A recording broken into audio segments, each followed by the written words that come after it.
Hi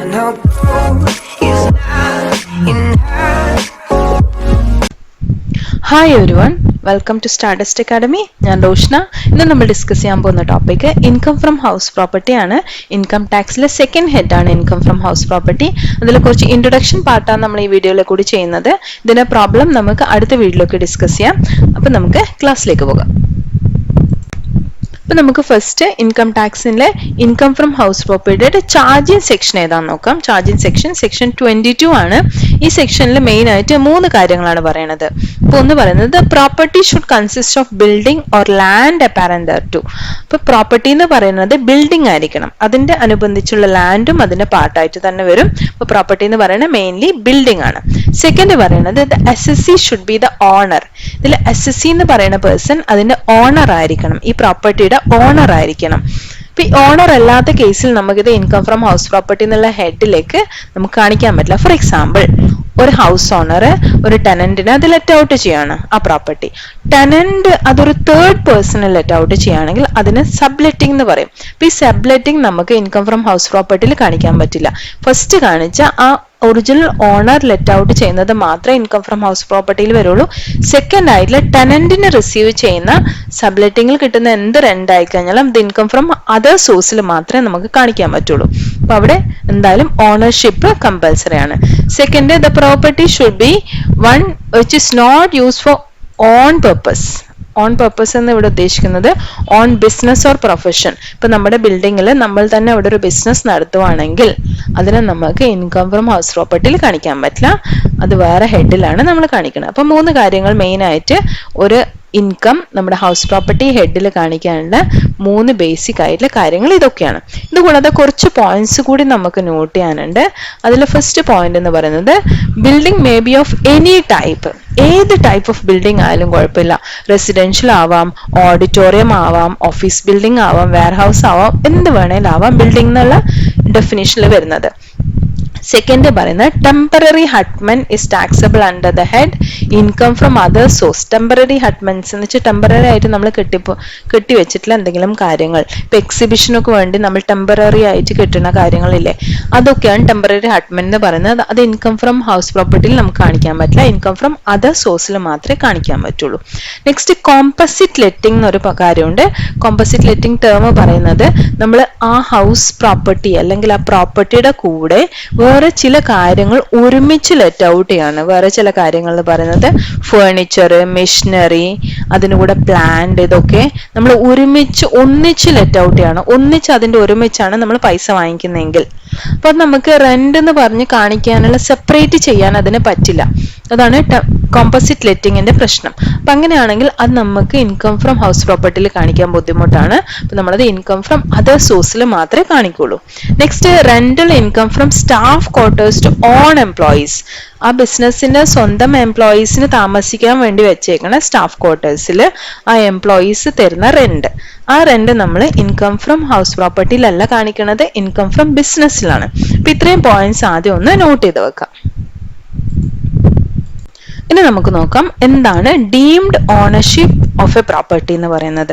ഇപ്പൊ deemed ownership നമ്മൾ പറഞ്ഞു ഓണർ ആയിരിക്കണം എന്ന് പറഞ്ഞു. അപ്പം റിയൽ ഓണർ ആവണം നിർബന്ധമില്ല, ഡീംഡ് ഓണർഷിപ്പ് ആയാലും മതി. അപ്പൊ എന്തൊക്കെയാണ് ഡീംഡ് ഓണർഷിപ്പ് എന്ന് പറഞ്ഞ ഡെഫിനേഷനിൽ വരുന്നത് നോക്കാം.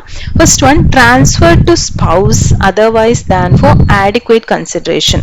ഇപ്പൊ ഒരു സ്പൗസിന് നമ്മൾ ട്രാൻസ്ഫർ ചെയ്യാണ് ഒരു പ്രോപ്പർട്ടി എങ്കിൽ അത് ആഡിക്വേറ്റ് കൺസിഡറേഷൻ ഇല്ലാത്ത കേസിലാണെങ്കിൽ നമ്മൾ അതിന്റെ ട്രാൻസ്ഫറിന് തന്നെയാണ് ഓണറായിട്ട് കൺസിഡർ ചെയ്യാം. ഇപ്പൊ ആക്ച്വലി ആ പ്രോപ്പർട്ടി കിടക്കുന്ന സ്പൗസിന്റെ കയ്യിലാണ്, പക്ഷെ അതിന് ആഡിക്വേറ്റ് കൺസിഡറേഷൻ കൊടുത്തിട്ടില്ല എങ്കിൽ, കൺസിഡറേഷൻ ഇല്ലാതെയാണ് അല്ലെങ്കിൽ ആഡിക്വേറ്റ് ആയിട്ട് കൺസിഡറേഷൻ അതിന്റെ price, sales price adequately receive ചെയ്തില്ലെങ്കിൽ അപ്പം ആ ട്രാൻസ്ഫർ ചെയ്ത പേഴ്സണിനെ തന്നെ നമ്മൾ ഡീംഡ് ഓണറായിട്ട് കൺസിഡർ ചെയ്യും. അവർ തന്നെയാണ് അതിന്റെ മേലെ ടാക്സ് കൊടുക്കേണ്ടത്. ആക്ച്വലി ഇപ്പൊ ഓണർഷിപ്പ് സ്പൗസിനാണ്, പക്ഷെ എന്നാലും നമ്മളത് ട്രാൻസ്ഫർ ചെയ്ത സ്പൗസ് ആണ് ആരാണോ അവർക്ക് തന്നെ അതിന്റെ ഓണർഷിപ്പ് ഉള്ളതായി കൺസിഡർ ചെയ്യും.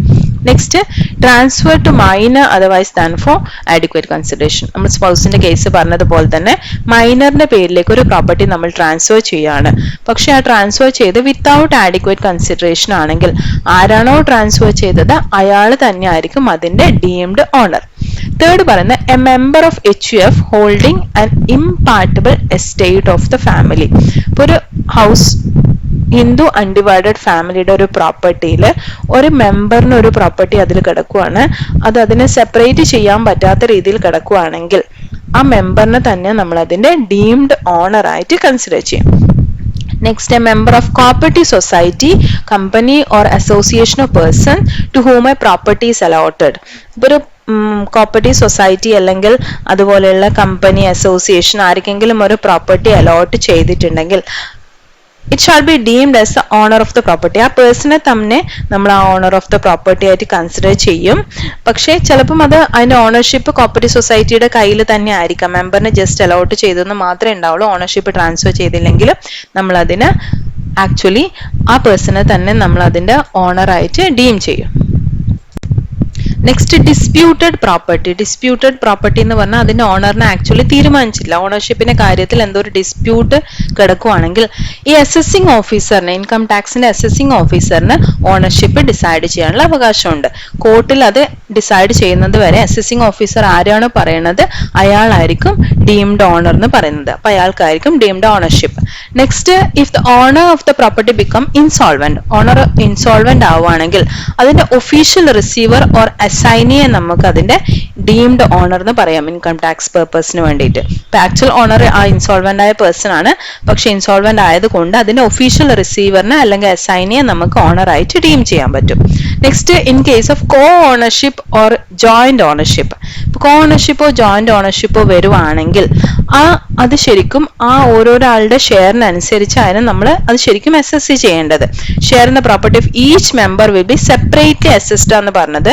പക്ഷേ ആ കോ ഓണർഷിപ്പിനെ നമുക്ക് ഡെഫിനറ്റ് ആയിട്ട് സെർട്ടൻ ആയിട്ട് നമുക്ക് ഡിവൈഡ് ചെയ്യാൻ പറ്റുന്നില്ലെങ്കിൽ, ഒരാളുടെ ഷെയർ നമുക്ക് പറയാൻ പറ്റുന്നില്ലെങ്കിൽ, it will be assessed as a property of the all the owners. അപ്പൊ എല്ലാവരുടെയും ഒരുമിച്ചുള്ള പ്രോപ്പർട്ടി ആയിട്ട് നമ്മൾ കൺസിഡർ ചെയ്യും. ഇപ്പൊ ഓണർഷിപ്പിന്റെ കേസിൽ നമ്മൾ നോക്കേണ്ടത്, ജോയിന്റ് ഓണർഷിപ്പിന്റെ കേസിൽ നോക്കേണ്ടത് നമുക്ക് ഒരാളുടെയും പ്രോപ്പർട്ടി ഡെഫിനറ്റ് ആയിട്ട് കാണിക്കാൻ പറ്റുവാണെങ്കിൽ അവരുടെ ഷെയർ ആയിട്ട് കാണിക്കും, അല്ലെങ്കിൽ എല്ലാവരുടെയും ഒരുമിച്ചുള്ള പ്രോപ്പർട്ടി ആയിട്ട് കൺസിഡർ ചെയ്തിട്ട് ആണ് നമ്മൾ അസസ് ചെയ്യുന്നത്. Next, a person who is allowed to take possession of property under a contract. ഒരു കോൺട്രാക്ടിന്റെ അണ്ടറിൽ ഒരാൾക്കൊരു പൊസഷൻ എടുക്കാൻ പറ്റുവാണെങ്കിൽ, ഓണർഷിപ്പ് അല്ല പറയണത്, പൊസഷൻ മാത്രം ഒരാളുടെ പേരിലേക്ക് ഒരു കോൺട്രാക്റ്റിൽ എഴുതി കൊടുക്കുവാണെങ്കിൽ ആർക്കാണോ ആ പൊസഷൻ കിട്ടിയത് അയാളെ നമുക്ക് ഓണറായിട്ട് ഡീം ചെയ്യാം. നെക്സ്റ്റ്, ലീസിന്റെ കേസ് വരുവാണെങ്കിൽ, ലീസിന്റെ കേസ് ആണെങ്കിൽ ലോങ് ടേം ലീസ് റൈറ്റ് ഉള്ള ഒരാളാണെങ്കിൽ, ലോങ് ടേം ലീസ് റൈറ്റ് എന്ന് പറഞ്ഞാൽ 12 ഇയേഴ്സോ കൂടുതലോ ഉള്ള ലീസ് റൈറ്റ് ഉണ്ടെങ്കിൽ ആ പേഴ്സണെ നമുക്ക് ഓണറായിട്ട് കൺസിഡർ ചെയ്യാം. ലീസാണ് ആക്ച്വലി അവിടെ നടന്നത്, എന്നാലും 12 ഇയേഴ്സ് ഓർ മോർ വരുന്ന ലീസ് ആണെങ്കിൽ നമുക്ക് അയാളെ ഓണറായിട്ട് ഡീം ചെയ്യാം. അപ്പൊ ഇത്രയും കാര്യങ്ങളാണ് മെയിൻ ആയിട്ട് ഡീംഡ് ഓണർഷിപ്പിന്റെ കാര്യത്തിൽ നമ്മൾ മനസ്സിലാക്കേണ്ടത്. ഇപ്പൊ നെക്സ്റ്റ് പറയണത് income from house property exempt from tax ആണ്. ടാക്സ് കൊടുക്കണ്ടാത്ത കുറച്ച് ഹൗസ് പ്രോപ്പർട്ടീസ് ഉണ്ട്, അതെന്തൊക്കെയാണെന്ന് നമുക്ക് നോക്കാം. അതിൽ first income from agriculture building. Agriculture ബിൽഡിംഗിൽ വരുന്ന ഇൻകം ആണെങ്കിൽ നമ്മളത് ടാക്സബിൾ അല്ല. Second, annual value of 1 building of ex റൂളറിന്റെ ഒരു ബിൽഡിംഗ് മാത്രം നമുക്ക് ടാക്സബിൾ അല്ല. ഒരു പാലസ് ആയിരിക്കും ചിലപ്പോൾ അത്, അപ്പൊ അതിന് നമ്മൾ ടാക്സ് കൊടുക്കേണ്ടതില്ല. Next, income from house property belonging to a local authority. ഇപ്പോൾ ലോക്കൽ അതോറിറ്റിയുടെ ബിൽഡിംഗ് ആണെങ്കിൽ നമ്മൾ അതിന് ടാക്സ് കൊടുക്കേണ്ടതില്ല. Next, income from house property of a scientific research organisation. ഒരു സയന്റിഫിക് റിസർച്ച് ഓർഗനൈസേഷന്റെ ബിൽഡിംഗും നമ്മൾ ടാക്സ് കൊടുക്കണ്ട. Next, income from house property of a university or hospital.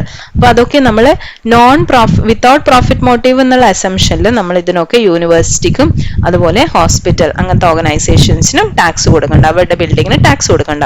Next, income from house property of A registered trade union. ഒരു trade യൂണിയന്റെ അത് registered ആണെങ്കിൽ മാത്രം അവരുടെ ഹൗസ് പ്രോപ്പർട്ടി ആണെങ്കിൽ അതിന്റെ കിട്ടുന്ന പ്രോപ്പർട്ടി ഇൻകത്തിന് നമ്മൾ ടാക്സ് കൊടുക്കേണ്ടതില്ല.